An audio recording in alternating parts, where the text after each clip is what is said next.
Hi hello నమస్తే అండి, welcome back to our channel. ఈరోజు వీడియోలో నేను మనకి 2024 సంవత్సరంలో మహాశివరాత్రి ఏ రోజు వచ్చింది, అలాగే ఈరోజు పూజ ఏ సమయానికి నిర్వహించుకోవాలి, అలాగే నిశ్చితకాల పూజ సమయముల గురించి, ఇంకా ఉపవాస విరమణ గురించి, ముఖ్యంగా మహాశివరాత్రి రోజున ఆ మహాదేవుడికి ఏ సమయంలో ఏ ద్రవ్యాలతోటి అభిషేకం చేయాలి, ఈ రోజున ఏ పువ్వులతో మహాదేవుడిని పూజించాలి, ఈ రోజు ముఖ్యంగా పఠించవలసిన మంత్రం ఏమిటి అనే విషయాలన్నీ కూడా నేను ఇక్కడ వీడియోలో అయితే క్లియర్గా చెప్తానండి. అందుకని ఎవరు కూడా ఎక్కడ కూడా వీడియోని స్కిప్ చేయకుండా చివరి వరకు చూడండి. అలాగే మన ఛానల్ని ఎవరైనా ఫస్ట్ టైం చూస్తూ ఉంటే ప్లీజ్ తప్పకుండా సబ్స్క్రైబ్ చేసుకోండి. ముందుగా 2024 సంవత్సరంలో మహాశివరాత్రి ఎప్పుడు వచ్చిందని అంటే స్వస్తి శ్రీ చాంద్రమానేన శ్రీ శోభకృత్నామ సంవత్సరం ఉత్తరాయణం శిశిర ఋతువు మాఘమాసం కృష్ణపక్షం చతుర్దశి తిథి ప్రారంభం 2024 మార్చి 8 శుక్రవారం చతుర్దశి తిథి ప్రారంభం రాత్రి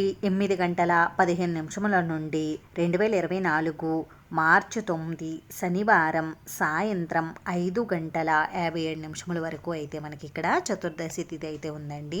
ఏ రోజునైతే మనకి చతుర్దశి తిథి రాత్రి ఉంటుందో ఆ రోజున మనం ఈ మహాశివరాత్రి పర్వదినం అనేది జరుపుకోవాలండి. అందుకని మనకి ఈ 2024 సంవత్సరంలో మహాశివరాత్రి పండుగ 2024 మార్చి 8 శుక్రవారం రోజు అయితే వచ్చిందండి. ఈ రోజున మనకి శ్రవణ నక్షత్రం ఉందండి. ఈ రోజున పంచాంగంకి సంబంధించిన విషయాలన్నీ కూడా నేను ఇక్కడ స్క్రీన్ పైన ఇస్తున్నానండి, జాగ్రత్తగా చూడండి. బ్రహ్మ విష్ణువు లింగ రూపంలో ఉన్న పరమేశ్వరుణ్ణి అర్చించిన రోజే ఈ మహాశివరాత్రి. ప్రతిరోజు కూడా మనకి 8 జాములు అయితే ఉంటాయి. ఉదయం 4 జాములు, రాత్రి 4 జాములు ఉంటాయి. మహాశివరాత్రి పర్వదినం రోజున మనం ఉదయం ఉండే 4 జాముల్లో ఉపవాసం ఉండడానికి మనం ఉపయోగించుకోవాలి. అలాగే ఈ మహాశివరాత్రి రోజున రాత్రి ఉన్న 4 జాములను మనం నిశితకాల పూజకు అలాగే జాగరణ కోసం ఉపయోగించుకోవాలి. మహాశివరాత్రి పర్వదినం రోజు మనం రాత్రి వేళల్లో చేసే 4 జాముల్లో పూజను ప్రహర పూజా సమయములు అని కూడా అంటారు. అయితే మనం ఈ మహాశివరాత్రి రోజు రాత్రిన అంటే మొదటి ప్రహర సమయ పూజ అంటే మొదటి జాములో పూజ ఏ సమయానికి చేసుకోవాలో ఇప్పుడైతే తెలుసుకుందామండి. 2024 మార్చి 8 శుక్రవారం సాయంత్రం 6:04 నుండి 2024 మార్చి 8 శుక్రవారం రాత్రి 9:07 వరకు మనకి ఇక్కడ 1వ జాము అంటే మొదటి జాము ఉన్నది. ఈ మొదటి జాములో స్వామివారికి పూజను చేసుకుని స్వామివారికి ఆవు పాలతోటి అభిషేకం చేయాలి. ఈ అభిషేకం చేసేటప్పుడు ఓం నమః శివాయ అనే మంత్రాన్ని జపించుకుంటూ ఉండాలి. అలాగే ఈ మొదటి జాములో స్వామివారిని గంధంతోటి, తామర పువ్వులతోటి, బిల్వదళాలతోటి పూజించాలి. అలాగే స్వామివారికి ఈ మొదటి జాములో పెసరపప్పుతో తయారు చేసినటువంటి కట్టె పొంగలిని నివేదించాలి. ఇలా చేస్తే మనకి సకల సౌభాగ్యాలు కలుగుతాయి. మహాశివరాత్రి 2వ జాము ప్రహర పూజా సమయం వచ్చేసి 2024 మార్చి 8 శుక్రవారం రాత్రి 9:07 నుండి 2024 మార్చి 9 శనివారం రాత్రి 12:10 వరకు ఉన్నది. ఈ 2వ జాము సమయంలో స్వామివారిని మధుపర్కంతో అభిషేకించాలి. అంటే పాలు, పెరుగు, నెయ్యి, చక్కెర వీటితో స్వామివారిని అభిషేకించాలి. మనం స్వామివారికి అభిషేకం చేసేటప్పుడు ఓం శంకరాయ నమః అని అనుకుంటూ స్వామివారికి పూజ చేసుకోవాలి. అభిషేకం పూర్తయిన తర్వాత స్వామివారికి రోజ్ వాటర్ తోటి గంధం, పచ్చకర్పూరం కలిపినటువంటి లేపనంతో అలంకరించుకోవాలి. ఆ తర్వాత స్వామివారిని బిల్వ దళాలతోటి, తులసి దళాలతోటి అర్చించాలి. ఆ తర్వాత స్వామివారికి నైవేద్యంగా పాయసాన్నాన్ని నివేదించాలి. ఈ విధంగా స్వామివారికి 2వ జాములో పూజ చేస్తే సంతాన భాగ్యం కలుగుతుంది. మహాశివరాత్రి రోజు 3వ జాము ప్రహర పూజ సమయం వచ్చేసి 2024 మార్చి 9 శనివారం రోజు రాత్రి 12:10 నుండి ప్రారంభమయ్యి 2024 మార్చి 9 శనివారం తెల్లవారుజామున 3:14 వరకు ఉన్నది. ఈ 3వ జాములో స్వామివారిని తేనెతో అభిషేకించాలి. ఈ అభిషేకం చేసేటంతసేపు కూడా ఓం మహేశ్వరాయ నమః అని అనుకుంటూ మనం అభిషేకం చేయాలి.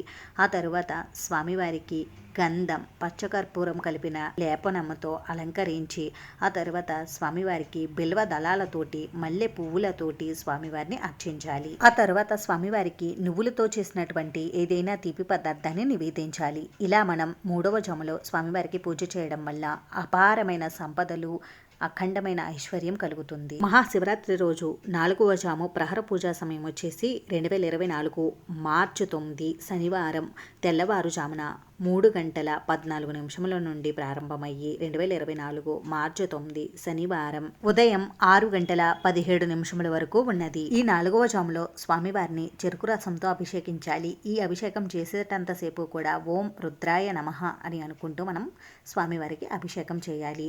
ఆ తర్వాత స్వామివారికి చందనం పచ్చకర్పూరంతో కలిపినటువంటి లేపనంతో అలంకరించి స్వామివారిని మల్లె పువ్వులతోటి తామర పువ్వులతోటి అర్చించాలి. ఆ తర్వాత స్వామివారికి నైవేద్యంగా అన్నాన్ని నివేదించాలి. ఇలా మనం 4వ జాములో స్వామివారికి పూజ చేసుకోవడం వల్ల ఈ కుటుంబంలో సఖ్యత అలాగే కుటుంబంలో సుఖ సంతోషాలు కలుగుతాయి. ఈ విధంగా మహాశివరాత్రి రోజు 4 జాముల్లో స్వామివారికి అభిషేకం పూజా కార్యక్రమాలు ఈ విధంగా అయితే నిర్వహించుకోవాలి.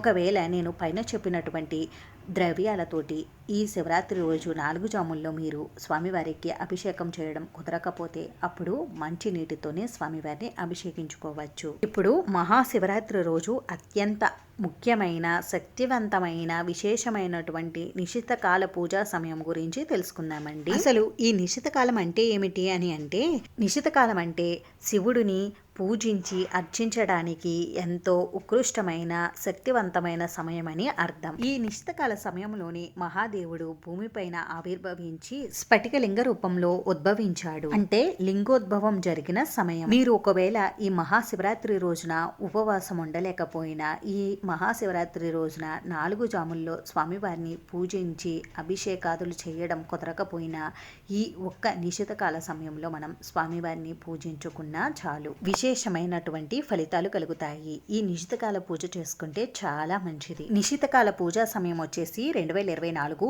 మార్చి 8 శుక్రవారం రాత్రి 11:46 నుండి ప్రారంభమై 2024 మార్చి 9 శనివారం 12:34 వరకు ఉన్నది. ఈ మహాశివరాత్రి రోజున ఉపవాసం ఉన్నవారు ఉపవాసాన్ని విరమించుకునే సమయం వచ్చేసి 2024 మార్చి 9 శనివారం ఉదయం 6:17 తర్వాత మీరు ఉపవాసాన్ని విరమించుకోవచ్చు. మహాశివరాత్రి రోజున ముఖ్యంగా ఈ 3 నియమాలను ప్రతి ఒక్కరూ కూడా పాటించాలి. అవి ఏమిటి ఇప్పుడు తెలుసుకుందాం. శివరాత్రి రోజున ముఖ్యంగా ఉపవాసం ఉండడం, రాత్రి జాగరణ ఉండడం, అలాగే స్వామివారికి జాగరణ ఉండి స్వామివారికి అభిషేకం చేసుకుని స్వామివారి నామాన్ని జపించుకుంటూ ఉండడం. ఈ 3 ముఖ్యమైన పనులను కూడా మనం మహాశివరాత్రి రోజున నిర్వహిస్తే చాలా మంచిది. ఈ 3 ముఖ్య నియమాలను ప్రతి ఒక్కరూ పాటించాలని మన శాస్త్రాలు అయితే చెబుతున్నాయి. మహాశివరాత్రి రోజు ఉదయం అంతా కూడా ఉపవాసం ఉండి రాత్రి జాగరణ చేసి మరుసటి రోజు ఉదయం స్నానం చేసి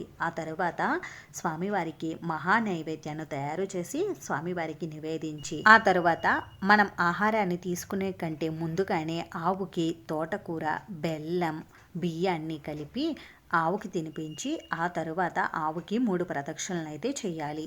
ఆ తరువాత ఆకలితో అలమటించే వారికి పేదవారికి అన్నదానం చేసి ఆ తర్వాత పశుపక్షాదులకు మూగజీవాలకు అవి తీసుకునే ఆహారాన్ని వాటికి సమకూర్చి ఆ తరువాతే మనం ఉపవాస విరమణ అనేది చెయ్యాలండి. ఇలా చేస్తే మనకి ఎంతో పుణ్యప్రదమే కాకుండా మనకున్న సమస్త గ్రహదోషాలన్నీ కూడా తొలగిపోతాయి. ఆ పరమేశ్వరుడి అనుగ్రహం మనకి పరిపూర్ణంగా మనకి తిండికి బట్టకి ఎటువంటి లోటు లేకుండా ఉంటుంది. అంతేనండి, విన్నారు కదా మహాశివరాత్రి రోజు పరమేశ్వరుడికి పూజ అభిషేకాదులు ఏ విధంగా చేసుకోవాలి, ఈ రోజు పాటించవలసిన నియమాలు ఏమిటి అనేవి. ఈ వీడియో మీకు నచ్చితే మీ ఫ్రెండ్స్కి రిలేటివ్స్కి షేర్ చేయండి. వీడియోని చివరి వరకు చూసినందుకు చాలా థ్యాంక్స్ అండి.